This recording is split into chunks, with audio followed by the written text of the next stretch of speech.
जय गुरु जी संगत जी, शुक्राना गुरु जी, नारंग अंकल। चैनल को शेयर करें और सब्सक्राइब करें। संगत जी, आज हम गुरु जी की आज्ञा से लीना जैन आंटी जी के श्री मुख से श्री शिव महापुराण श्रृंखला के भाग 176 में वायव्य संहिता के उत्तरखंड में अध्याय 25, 26 और 27 का श्रवण करेंगे। चलिए प्रारंभ करते हैं। जय गुरु जी। जय गुरु जी संगत जी। गुरु जी महाराज की असीम कृपा और आशीर्वाद से आज हम श्री शिव महापुराण की वायव्य संहिता उत्तरखंड के 25वें अध्याय की वाचना प्रारंभ करने जा रहे हैं। ओम नमः शिवाय, शिवजी सदा सहाय। ओम नमः शिवाय, गुरुजी सदा सहाय। शिव पूजा की विशेष विधि तथा शिव भक्ति की महिमा। उपमन्यु कहते हैं, यदुनंदन, दीपदान के बाद और नैवेद्य निवेदन से पहले आवरण पूजा करनी चाहिए अथवा आरती का समय आने पर आवरण पूजा करें। वहाँ शिव या शिवा के प्रथम आवरण में ईशान से लेकर सद्योजात पर्यंत तथा हृदय से लेकर अस्त्र पर्यंत का पूजन करें। ईशान में, पूर्व भाग में, दक्षिण में, उत्तर में, पश्चिम में, आग्नेय कोण में, ईशान कोण में, नैऋत्य कोण में और वायव्य कोण में, फिर ईशान कोण में तथा तत्पश्चात चारों दिशाओं में गर्भावरण अथवा मंत्र संघात की पूजा बताई गई है, या हृदय से लेकर अस्त्र पर्यंत अंगों की पूजा करें।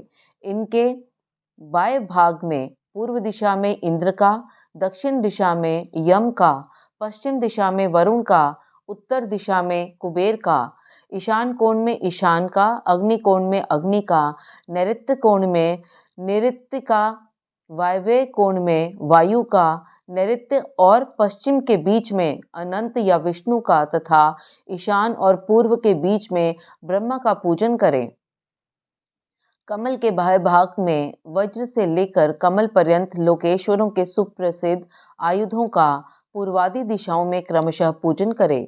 यह ध्यान करना चाहिए कि समस्त आवरण देवता सुखपूर्वक बैठकर महादेव और महादेवी की ओर दोनों हाथ जोड़े देख रहे हैं।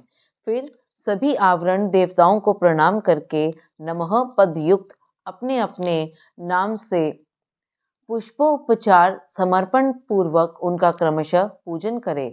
यथा इंद्राय नमः पुष्पम समर्पयामि इत्यादि। इसी तरह गर्भावरण का भी अपने आवरण संबंधी मंत्र से यजन करें। योग, ध्यान, होम, जप बाह्य अथवा अभ्यंतर में भी देवता का पूजन करना चाहिए। इसी तरह उनके लिए 6 प्रकार की हवि भी देनी चाहिए।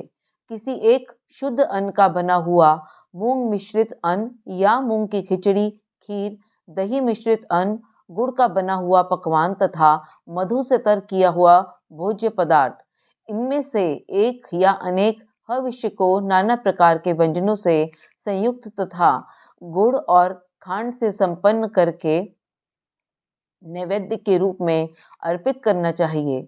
साथ ही मक्खन और उत्तम दही परोसना चाहिए। पुआ आदि अनेक प्रकार के भक्ष्य पदार्थ और स्वादिष्ट फल देने चाहिए। लाल चंदन और पुष्पवासित अत्यंत शीतल जल अर्पित करना चाहिए। मुख शुद्धि के लिए मधुर इलायची के रस से युक्त सुपारी के टुकड़े, खैर आदि से युक्त सुनहरे रंग के पीले पान के पत्तों से बने हुए बीड़े, शिलाजीत का चूर्ण, सफेद चूना जो अधिक रूखा या दूषित न हो, कपूर, कंकोल, नूतन एवं सुंदर जायफल आदि अर्पित करने चाहिए। आलेपन के लिए चंदन का मूल काष्ठ अथवा उसका चूरा, कस्तूरी, कुमकुम, मृग मदात्मक रस होने चाहिए। फूल वे ही चढ़ाने चाहिए जो सुगंधित, पवित्र और सुंदर हों। गंध रहित, उत्कट गंध वाले, दूषित, बासी तथा स्वयं ही टूटकर गिरे हुए फूल शिव के पूजन में नहीं देने चाहिए। कोमल वस्त्र ही चढ़ाने चाहिए। भूषणों में विशेषतः वे ही अर्पित करने चाहिए जो सोने के बने हुए तथा विद्युन्मंडल के समान चमकीले हों। ये सब वस्तुएं कपूर, गुग्गल, अगुर और चंदन से भूषित तथा पुष्प समूहों से सुवासित होनी चाहिए। चंदन, अगुर, कपूर, सुगंधित काष्ठ तथा गुग्गल के चूर्ण, घी और मधु से बना हुआ धूप उत्तम माना गया है। कपिला गाय के अत्यंत सुगंधित घी से प्रतिदिन जलाए गए कपूर युक्त दीप श्रेष्ठ माने गए हैं। पंचगव्य, मीठा और कपिला गाय का दूध, दही एवं घी ये सब भगवान शंकर के स्नान और पान के लिए अभीष्ट हैं। हाथी के दांत से बने हुए भद्रासन जो स्वर्ण एवं रत्नों से जटित हैं, शिव के लिए श्रेष्ठ बताए गए हैं। उन आसनों पर विचित्र बिछावन, कोमल गद्दे और तकिए होने चाहिए। इनके सिवा और भी बहुत सी छोटी बड़ी सुंदर एवं सुखद शैय्याएं होनी चाहिए। समुद्रगामिनी नदी एवं नद से लाया तथा कपड़े से छानकर रखा हुआ शीतल जल भगवान शंकर के स्नान और पान के लिए श्रेष्ठ कहा गया है। चंद्रमा के समान उज्ज्वल छत्र जो मोतियों की लड़ियों से सुशोभित, नवरत्न जटित, दिव्य एवं सुवर्णमय दंड से मनोहर हो, भगवान शिव की सेवा में अर्पित करने योग्य हैं। स्वर्ण भूषित 2 श्वेत चंवर जो रत्नमय दंडों से शोभायमान तथा 2 राजहंसों के समान आकार वाले हों, शिव की सेवा में देने योग्य हैं। सुंदर एवं स्निग्ध दर्पण जो दिव्य गंध से अनुलिप्त, सब ओर से रत्नों द्वारा आच्छादित तथा सुंदर हारों से विभूषित हो, भगवान शंकर को अर्पित करना चाहिए। उनके पूजन में हंस, कुंद एवं चंद्रमा के समान उज्ज्वल तथा गंभीर ध्वनि करने वाले शंख का उपयोग करना चाहिए, जिसके मुख और पृष्ठ आदि भागों में रत्न एवं स्वर्ण जड़े गए हों। शंख के सिवा नाना प्रकार की ध्वनि करने वाले सुंदर काहल वाद्य विशेष जो स्वर्ण निर्मित तथा मोतियों से अलंकृत हों, बजाने चाहिए।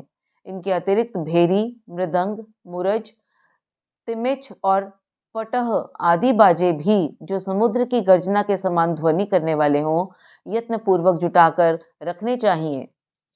पूजा के सभी पात्र और भांड भी स्वर्ण के ही बनवाए। परमात्मा महेश्वर शिव का मंदिर राजमहल के समान बनवाना चाहिए, जो शिल्प शास्त्र में बताए हुए लक्षणों से युक्त हो। वह ऊंची 4 दीवारी से घिरा हो, उसका गोपुर इतना ऊंचा हो कि पर्वताकार दिखाई दे। वह अनेक प्रकार के रत्नों से आच्छादित हो, उसके दरवाजे के फाटक सोने के बने हुए हों, उस मंदिर के मंडप में तपाए हुए सोने तथा रत्नों के सैकड़ों खंभे लगे हों, चंदोवे में मोतियों की लड़ियां लगी हुई हों, दरवाजे के फाटक में मूंगे जड़े गए हों, मंदिर का शिखर सोने के बने हुए दिव्य कलशाकार मुकुटों से अलंकृत एवं अस्त्रराज त्रिशूल से चिन्हित हो। न्यायोपार्जित द्रव्यों से भक्ति पूर्वक महादेव जी की पूजा करनी चाहिए। यदि कोई अन्योन्यपार्जित द्रव्य से भी भक्ति पूर्वक शिव जी की पूजा करता है तो उसे भी कोई पाप नहीं लगता, क्योंकि भगवान भाव के वशीभूत हैं। न्यायोपार्जित धन से भी यदि कोई बिना भक्ति के पूजन करता है तो उसे उसका फल नहीं मिलता, क्योंकि पूजा की सफलता में भक्ति ही कारण है। भक्ति से अपने वैभव के अनुसार भगवान शिव के उद्देश्य से जो कुछ किया जाए, वह थोड़ा हो या बहुत, करने वाला धनी हो या दरिद्र, दोनों का समान फल है। जिसके पास बहुत थोड़ा धन है, वह मानव भी भक्ति भाव से प्रेरित होकर भगवान शिव का पूजन कर सकता है, किंतु महान वैभवशाली भी यदि भक्तिहीन है तो उसे शिव का पूजन नहीं करना चाहिए। शिव के प्रति भक्तिहीन पुरुष यदि अपना सर्वस्व भी डाल दे तो उससे वह शिवाराधना के फल का भागी नहीं होता, क्योंकि आराधना में भक्ति ही कारण है। शिव के प्रति भक्ति को छोड़कर कोई अत्यंत उग्र तपस्याओं और संपूर्ण महायज्ञों से भी दिव्य शिवधाम में नहीं जा सकता। अतः श्री कृष्ण सर्वत्र परमेश्वर शिव के आराधन में भक्ति का ही महत्व है। यह गुहे से भी घोतर बात है, इसमें संदेह नहीं है। पाप के महासागर को पार करने के लिए भगवान शिव की भक्ति नौका के समान है। इसलिए जो भक्ति भाव से युक्त है उसे रजोगुण और तमोगुण से क्या हानि हो सकती है। श्री कृष्ण अंत्यजय अधम, मूर्ख अथवा पतित मनुष्य भी यदि भगवान शिव की शरण में चला जाए तो वह समस्त देवताओं एवं असुरों के लिए भी पूजनीय हो जाता है। अतः सर्वथा प्रयत्न करके भक्ति भाव से ही शिव की पूजा करे, क्योंकि अभक्तों को कहीं भी फल नहीं मिलता। संगत जी, इसके साथ ही श्री शिव महापुराण का 25वां अध्याय संपन्न हुआ। अब हम गुरुजी महाराज की आज्ञा और आशीर्वाद से 26वें और 27वें अध्याय की वाचना प्रारंभ करते हैं। ओम नमः शिवाय, शिवजी सदा सहाय। ओम नमः शिवाय, गुरुजी सदा सहाय।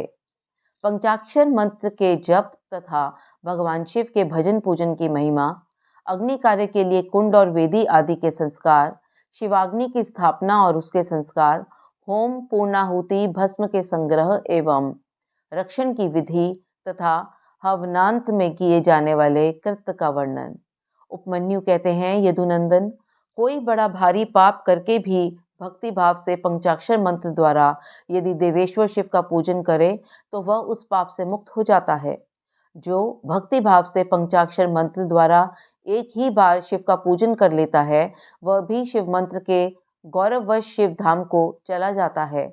जो मूढ़ दुर्लभ मानव जन्म पाकर भगवान शिव की अर्चना नहीं करता, उसका वह जन्म निष्फल है, क्योंकि वह मोक्ष का साधक नहीं होता। जो दुर्लभ मानव जन्म पाकर पिनाकपानी महादेव जी की आराधना करते हैं, उन्हीं का जन्म सफल है और वे ही कृतार्थ एवं श्रेष्ठ मनुष्य हैं। जो भगवान शिव की भक्ति में तत्पर रहते हैं, जिनका चित्त भगवान शिव के सामने प्रणत होता है तथा जो सदा ही भगवान शिव के चिंतन में लगे रहते हैं, वे कभी दुख के भागी नहीं होते। मनोहर भवन, हाव भाव, विलास से विभूषित तरुणी स्त्रियां और जिससे पूर्ण तृप्ति हो जाए इतना धन, ये सब भगवान शिव की आराधना के फल हैं। जो देवलोक में महान भोग और राज्य चाहते हैं, वे सदा भगवान शिव के चरणारविंदों का चिंतन करते रहें। सौभाग्य, कांतिमान रूप, बल, त्याग, दयाभाव, शूरता और विश्व में ख्याति, ये सब बातें भगवान शिव की पूजा करने वाले लोगों को ही सुलभ होती है। इसलिए जो अपना कल्याण चाहता हो, उसे सब कुछ छोड़कर केवल भगवान शिव में मन लगा उनकी आराधना करनी चाहिए। जीवन बड़ी तेजी से जा रहा है, जवानी शीघ्रता से बीती जा रही है और रोग तीव्र गति से निकट आ रहा है। इसलिए सबको पिनाकपानी महादेव जी की पूजा करनी चाहिए जब तक मृत्यु नहीं आती है, जब तक वृद्धावस्था का आक्रमण नहीं होता, जब तक इंद्रियों की शक्ति क्षीण नहीं हो जाती है, तब तक ही भगवान शंकर की आराधना कर लो। भगवान शिव की आराधना के समान दूसरा कोई धर्म तीनों लोकों में नहीं है। अब मैं अग्नि कार्य का वर्णन करूंगा। कुंड में, थंडिल पर, वेदी में, लोहे के हवन पात्र में तथा नूतन सुंदर मिट्टी के पात्र में विधि पूर्वक अग्नि की स्थापना करके उसका संस्कार करें। तत्पश्चात वहां महादेवी जी की आराधना करके होम कर्म आरंभ करें। कुंड 2 या 1 हाथ लंबा चौड़ा होना चाहिए। वेदी को गोल या चौकोर बनाना चाहिए, साथ ही मंडल भी बनाना आवश्यक है। कुंड विस्तृत और गहरा होना चाहिए। उसके मध्य भाग में अष्टदल कमल अंकित करें। वह 2 या 4 उंगल ऊंचा हो। कुंड के भीतर 2 बित्ते की ऊंचाई पर नाभि की स्थिति बताई गई है। मध्यमा उंगली के मध्यम और उत्तम पर्वों के बराबर मध्य भाग या कटी भाग जानना चाहिए। साधु पुरुष 24 अंगुल के बराबर 1 हाथ का परिमाण बताते हैं। कुंड की 3, 2 या 1 मेखला होनी चाहिए। इन मेखलाओं का इस तरह निर्माण करें जिससे कुंड की शोभा बढ़े। सुंदर और चिकनी योनि बनाए जिसकी आकृति पीपल के पत्ते की भांति अथवा हाथी के अधरोष्ट के समान हो। कुंड के दक्षिण या पश्चिम भाग में मेखला के बीचों बीच सुंदर योनि का निर्माण करना चाहिए, जो मेखला से कुछ नीची हो। उसका अग्रभाग कुंड की ओर हो तथा वह मेखला को कुछ छोड़कर बनाई गई हो। वेदी के लिए ऊंचाई का कोई नियम नहीं है, वह मिट्टी या बालू की होनी चाहिए। गाय के गोबर या जल से मंडल बनाना चाहिए। पात्र का परिमाण नहीं बताया गया है। कुंड और मिट्टी की वेदी को गोबर और जल से लीपना चाहिए। पात्र को धोकर तपाए तथा अन्य वस्तुओं का जल से प्रोक्षण करें। अपने अपने गृह सूत्र में बताई हुई विधि के अनुसार कुंड में वेदी पर उल्लेख अर्थात रेखा करें। रेखाओं पर से मृतिका लेकर ईशान कोण में फेंक दे।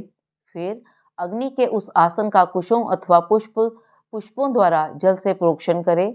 तत्पश्चात पूजन और हवन के लिए सब प्रकार के द्रव्यों का संग्रह करे। धोने योग्य वस्तुओं को धोकर प्रोक्षणी के जल से उनका प्रोक्षण करके उन्हें शुद्ध करे। इसके बाद सूर्यकांत मणि से प्रकट काष्ठ से उत्पन्न श्रोत्रिय की अग्निशाला में संचित अथवा दूसरी किसी उत्तम अग्नि को आधार सहित ले आए। उसे कुंड अथवा वेदी के ऊपर 3 बार प्रदक्षिणा क्रम में घुमाकर अग्नि बीज रंग का उच्चारण करके उस अग्नि को उक्त कुंड या वेदी के आसन पर स्थापित कर दे।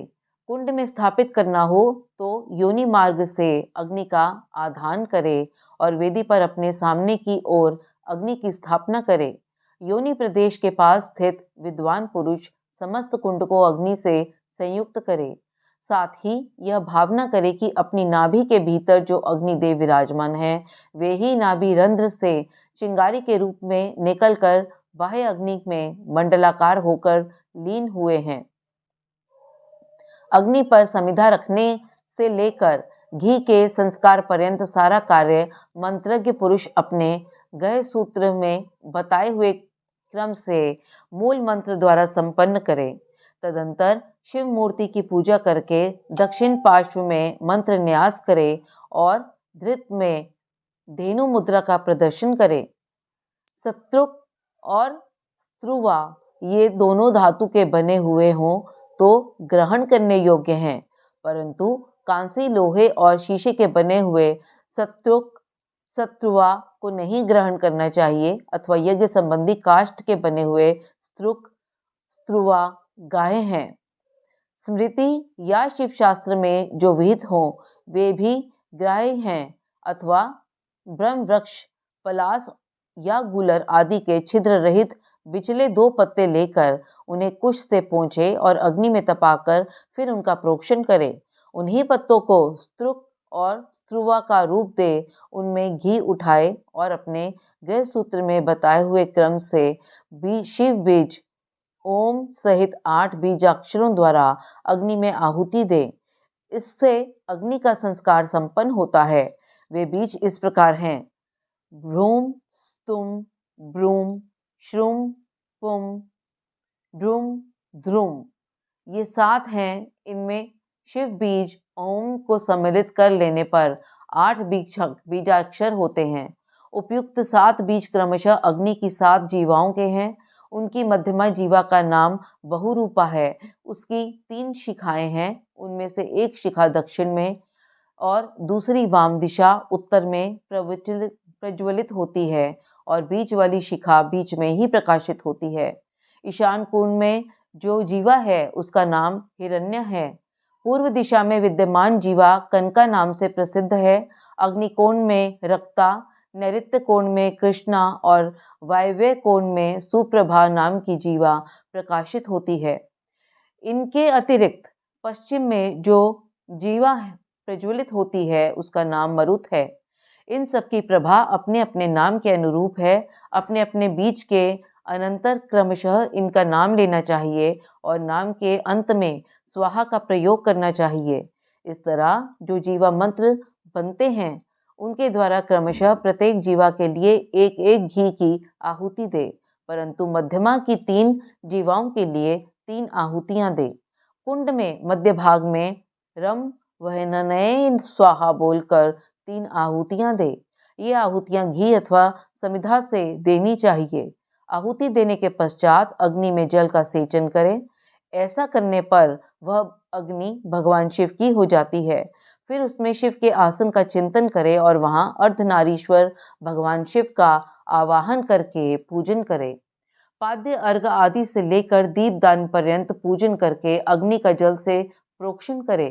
तत्पश्चात समिधाओं की आहुति दे। वे समिधाएं पलास की या गुलर आदि दूसरे यज्ञ वृक्ष की होनी चाहिए। उनकी लंबाई 12 अंगुल की हो। समिधाएं टेढ़ी न हो, स्वतः सूखी हुई भी न हो, उनके छिलके न उतरे हो तथा उन पर किसी प्रकार की चोट न हो। सब समिधाएं एक सी होनी चाहिए। 10 अंगुल लंबी समिधाएं भी हवन के लिए विहित हैं। उनकी मोटाई कनिष्ठा की अंगुली के समान होनी चाहिए अथवा प्रादेश मात्र अंगूठे से लेकर तर्जनी पर्यंत लंबी समिधाएं उपयोग में लानी चाहिए। यदि उपयुक्त समिधाएं न मिले तो जो मिल सके उन सबका ही हवन करना चाहिए। समिधा हवन के बाद घी की आहुति दे। घी की धारा दुर्वादल के समान पतली और 4 अंगुल लंबी हो। उसके बाद अन्न की आहुति देनी चाहिए, जिसका प्रत्येक ग्रास 16-16 माशे के बराबर हो।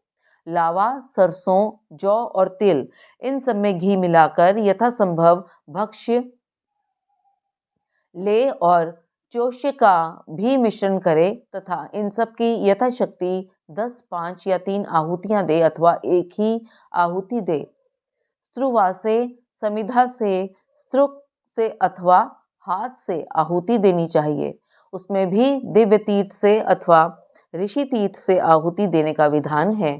यदि उपयुक्त सभी द्रव्य न मिले तो किसी एक ही द्रव्य से श्रद्धापूर्वक आहुति देनी चाहिए। प्रायश्चित के लिए मंत्र से अभिमंत्रित करके 3 आहुतियां दे।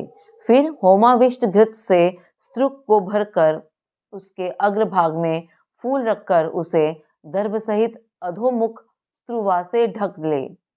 इसके बाद खड़ा हो उसे अंजलि में लेकर ओम नमः शिवाय वौषट का उच्चारण करके जौ के तुल्य घी की धारा की आहुति दे। इस प्रकार पूर्णाहुति करके अग्नि में पूर्ववत जल का छींटा दे। तत्पश्चात देवेश्वर शिव का विसर्जन करके अग्नि की रक्षा करे। फिर अग्नि का भी विसर्जन करके भावना द्वारा नाभि में स्थापित करके नित्य यजन करे अथवा शिव शास्त्र में बताई हुई पद्धति के अनुसार वागीश्वर के गर्भ से प्रकट हुए अग्निदेव को लाकर विधिवत संस्कार करके उनका पूजन करे। फिर समिधा का आधान करके सब ओर से परिधियों का निर्माण करे। इसके बाद वहां 2-2 पात्र रखकर शिव का यजन करके प्रोक्षणी पात्र का शोधन करे। उस पात्र के जल से पूर्वोक्त वस्तुओं का प्रोक्षण करके जल से भरे हुए प्रणीता पात्र को ईशान कोण में रखे। घी के संस्कार तक का सारा कार्य करके स्त्रुक और स्त्रुवा का संशोधन करे।